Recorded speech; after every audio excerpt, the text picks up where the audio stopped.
बोलिए वृंदावन बिहारी लाल की जय। श्री राधा माधव सरकार की जय।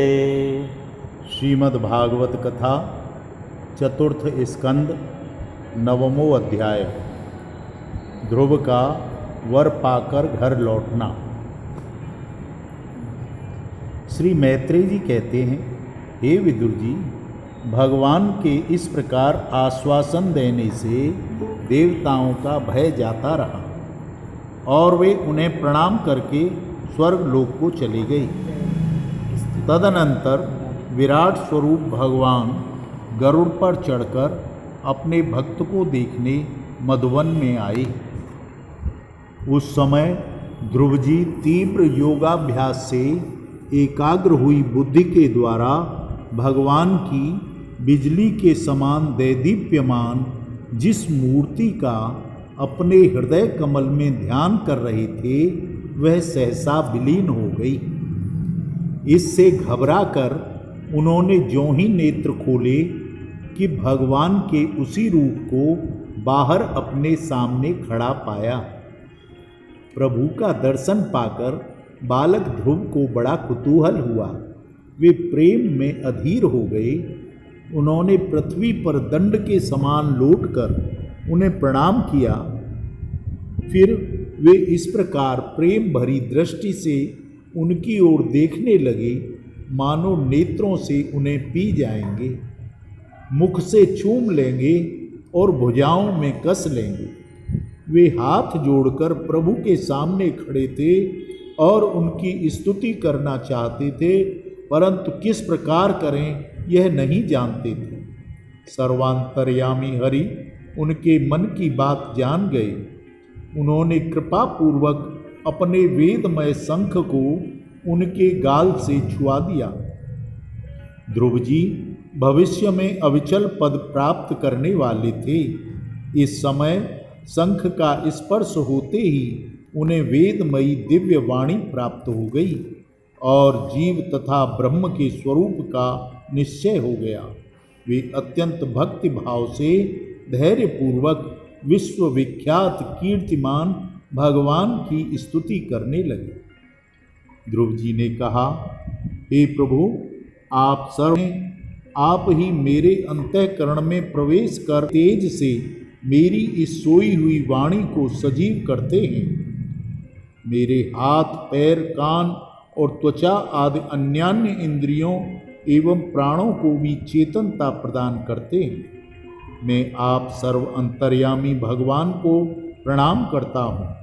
हे भगवान, आप एक ही हैं, परंतु अपनी अनंत गुणमयी माया शक्ति से इस महद आदि संपूर्ण प्रपंच को रचकर अंतर्यामी रूप से उसमें प्रवेश कर जाते हैं और फिर इसके इंद्रिय आदि असत गुणों में उनके अधिष्ठात्र देवताओं के रूप में स्थित होकर अनेक रूप भासते हैं। ठीक वैसे ही जैसे तरह तरह की लकड़ियों में प्रविष्ट हुई आग अपनी उपाधियों के अनुसार भिन्न भिन्न रूपों में भासती है। हे नाथ, सृष्टि के आरंभ में ब्रह्मा जी ने आपकी शरण लेकर आपके दिए हुए ज्ञान के प्रभाव से ही इस जगत को सोकर उठे हुए पुरुष के समान देखा था।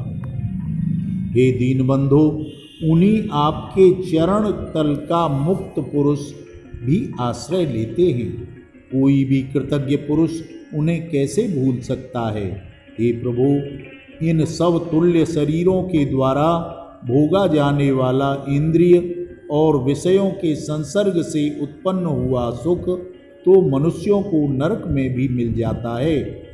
जो लोग इस विषय सुख के लिए लालायित रहते हैं और जो जन्म मरण के बंधन से छुड़ा देने वाले कल्पतर स्वरूप आपकी उपासना भगवत प्राप्ति के सिवाय किसी और अन्य उद्देश्य से करते हैं, उनकी बुद्धि अवश्य ही आपकी माया के द्वारा ठगी गई है। हे नाथ, आपके चरण कमलों का ध्यान करने से और आपके भक्तों के पवित्र चरित्र सुनने से प्राणियों को जो आनंद प्राप्त होता है वह निज आनंद स्वरूप ब्रह्म में भी नहीं मिल सकता। फिर जिन्हें काल की तलवार काटे डालती है, उन स्वर्गीय विमानों से घिरे हुए पुरुषों को वह सुख कैसे मिल सकता है? हे अनंत परमात्मा, मुझे तो आप उन विशुद्ध हृदय महात्मा भक्तों का संग दीजिए जिनका आप में अविच्छिन्न भक्ति भाव है। उनके संग से मैं आपके गुणों और लीलाओं की कथा सुधा को पी पी कर उन्मुक्त हो जाऊंगा और सहज में ही इस अनेक प्रकार के दुखों से पूर्ण भयंकर संसार सागर के उस पार पहुंच जाऊंगा। हे कमल नाभ प्रभु, जिनका चित्त आपके चरण कमल की सुगंध में लुभाया हुआ है, उन महानुभावों का जो लोग संग करते हैं, वे अपने इस अत्यंत प्रिय शरीर को और इसके संबंधी पुत्र मित्र ग्रह और स्त्री आदि की सुध भी नहीं करते। हे अजन्मा परमेश्वर, मैं तो पशु वृक्ष पर्वत पक्षी सरीसृप देवता दैत्य और मनुष्य आदि से परिपूर्ण तथा महदादि अनेक कारणों से संपादित आपके इस सदात्मक स्थूल विश्व को ही जानता हूँ।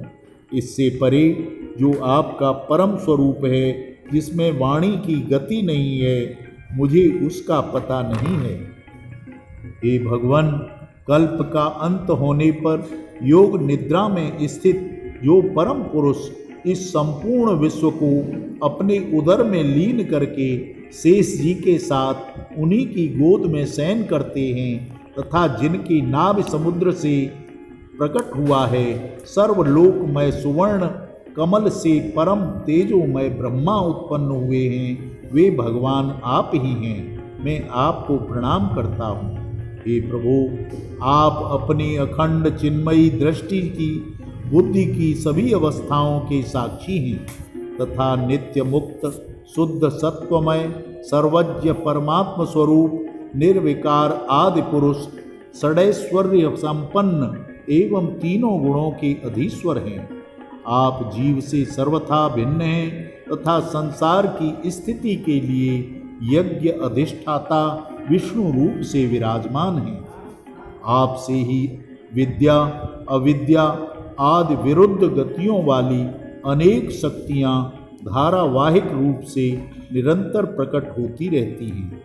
आप जगत के कारण अखंड अनादि अनंत आनंदमय निर्विकार ब्रह्म स्वरूप हैं। मैं आपकी शरण लेता हूँ। हे भगवान, आप परमानंद मूर्ति हैं। जो लोग ऐसा समझकर निष्काम भाव से आपका निरंतर भजन करते हैं, उनके लिए राज्य आदि भोगों की अपेक्षा आपके चरण कमलों की प्राप्ति ही भजन का सच्चा फल है। हे स्वामी, यद्यपि बात ऐसी ही है तो भी गौ जैसे अपने तुरंत जन्मे बछड़े को दूध पिलाती और व्याघ्र आदि से बचाती रहती है, उसी प्रकार आप भी भक्तों पर कृपा करने के लिए निरंतर विकल रहने के कारण हम जैसे सकाम जीवों की भी कामना पूर्ति करके उनकी संसार भय से रक्षा करते हैं। श्री मैत्रेय जी कहते हैं, हे विदुर जी, जब शुभ संकल्प वाले मतिमान ध्रुव जी ने इस प्रकार स्तुति की, तब भक्तवत्सल भगवान उनकी प्रशंसा करते हुए इस प्रकार कहने लगे। भगवान बोले, उत्तम व्रत का पालन करने वाले राजकुमार, मैं तेरे हृदय का संकल्प जानता हूँ। यद्यपि उस पद का प्राप्त होना बहुत कठिन है, तो भी मैं तुझे वह देता हूँ जिससे तेरा कल्याण हो। हे भद्र, जिस तेजोमय अविनाशी लोक को आज तक किसी ने प्राप्त नहीं किया है, जिसके चारों ओर ग्रह नक्षत्र और तारागण रूप ज्योति कलश एवं उसी प्रकार चक्कर काटता रहता है, जिस प्रकार मेदी के चारों ओर दंवरी के बैल घूमते रहते हैं। अवान्तर कल्प पर्यंत रहने वाले अन्य लोकों का नाश हो जाने पर भी जो स्थिर रहता है तथा तारागण के सहित धर्म अग्नि कश्यप और शुक्र आदि नक्षत्र एवं सप्तर्षिगण जिसकी प्रदक्षिणा किया करते हैं, वह ध्रुवलोक मैं तुझे प्रदान करता हूँ। यहाँ भी जब तेरे पिता तुझे राज सिंहासन देकर वन को चले जाएंगे, तब तू 36,000 वर्ष तक धर्म पूर्वक पृथ्वी का पालन करेगा। तेरी इंद्रियों की शक्ति यों की त्यों बनी रहेगी। आगे चलकर किसी समय तेरा भाई उत्तम शिकार खेलता हुआ मारा जाएगा, तब उसकी माता सुरुचि पुत्र प्रेम में पागल होकर उसे वन में खोजती हुई दावानल में प्रवेश कर जाएगी। यज्ञ मेरी प्रिय मूर्ति है, तू अनेकों बड़ी बड़ी दक्षिणाओं वाले यज्ञों के द्वारा मेरा यजन करेगा तथा यहाँ उत्तम उत्तम भोग भोग कर अंत में मेरा ही स्मरण करेगा।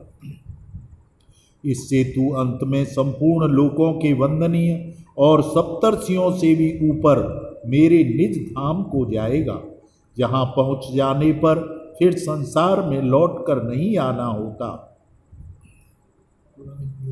बोलिए सच्चिदानंद भगवान की जय। श्री कृष्ण गोविंद हरे मुरारे, हे नाथ नारायण वासुदेवा।